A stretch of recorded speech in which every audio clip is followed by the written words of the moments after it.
నమస్కారం అండి. మాటే మంత్రంలో నేను మీ మాధవి. సత్యం, స్వచ్ఛత, స్వార్థరహిత ఆలోచనలు కలిగిన వారు తమను ప్రపంచమంతా వ్యతిరేకించినా భయపడనవసరం లేదు. చెట్టు ఎంత గట్టిగా ఉన్నా కాలాన్ని బట్టి ఆకులు పూలు వస్తుంటాయి. అలాగే మీరు ఎంత నీతిగా బ్రతికినా కష్టాలు కన్నీళ్లు వస్తుంటాయి, పోతుంటాయి. ఇక్కడ మనం నేర్చుకోవాల్సింది తడబడటం కాదు, నిలబడటం. అప్పుడే అనుకున్నది సాధించగలం. నా అనేవారు ఎందరు ఉన్నా భర్త అనేవాడు స్త్రీకి బలం. నిన్ను నమ్మించేవారు ఎందరు ఉన్నా నీతో నమ్మకంగా ఉండేది మాత్రం భార్యనే. జీవితంలో ఎన్ని ఓటములు ఎదురైనా భయపడకు. గెలవడానికి ఎన్నో అవకాశాలు భగవంతుడు నీకోసం కల్పిస్తాడు. తండ్రి ఆస్తిని పంచుకోవటం ఒక్కటే కాదు, తండ్రి సంపాదించి పెడితే డబ్బును పొందటం కాదు, తండ్రి ఆశయాన్ని కూడా పంచుకోవాలి. నీ కష్టాన్ని చూసి ఇంకెవరో నవ్వితే నవ్వని, ఏం పర్వాలేదు. కానీ నువ్వు మాత్రం ఇంకొకరి కష్టాన్ని చూసి ఎప్పుడూ నవ్వకు. మీ బాధలను, కష్టాలను వ్యాపార ప్రకటనల్లాగా అందరికీ తెలపడం వల్ల ఉపయోగం ఏమీ ఉండదు. వాటిని ఎవ్వరు కొనడానికి ముందుకు రారు. కానీ మీ గురించి మాట్లాడుకోవడానికి అందరికీ మాత్రం ఒక విషయం దొరుకుతుంది. మీరు ఎవరినైనా ఎంతైనా ప్రశ్నించండి, కానీ విమర్శించే ముందు మాత్రం కాస్త జాగ్రత్తగా ఉండండి. ఎందుకంటే విమర్శ అనేది రుణం లాంటిది. అవతల వాళ్ళు ఏదో ఒక రోజు వడ్డీతో సహా తప్పక చెల్లిస్తారు. నిద్రలో వచ్చే కళ నిజమైనది కాదు. నిజమైన కళ దాన్ని సాకారం చేసే వరకు మిమ్మల్ని నిద్రపోనివ్వదు. పరిచయాలు పాతబడే కొద్దీ ప్రవర్తన విసిగించొచ్చు, లేదా పలుకు మందగించొచ్చు. కానీ అంత మాత్రానికి బంధాలు పలుచబడినట్టు అనుకోవద్దు. మీకు లభించిన వాటి పట్ల ఎప్పుడూ కృతజ్ఞులై ఉండండి. సంతృప్తికరమైన జీవితాన్ని అనుభవించండి. అదృష్టం అంటే ధనం, ఆస్తులు ఒక్కటే కాదు.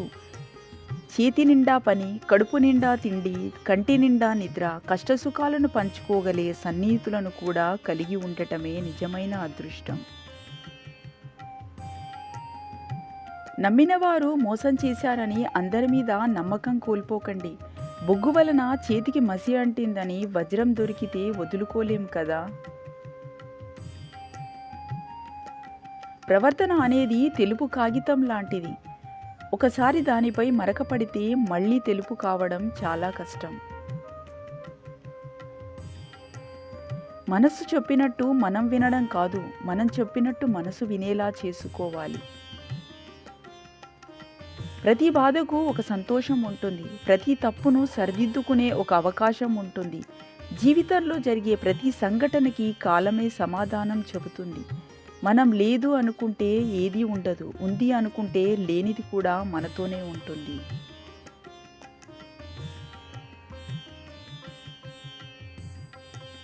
మంచి చెయ్యాలి అనే ఆలోచన మనస్సులో ఉండాలే కానీ సహాయం కావలసిన వారు కళ్ళ ముందు కోట్లల్లో కనబడతారు.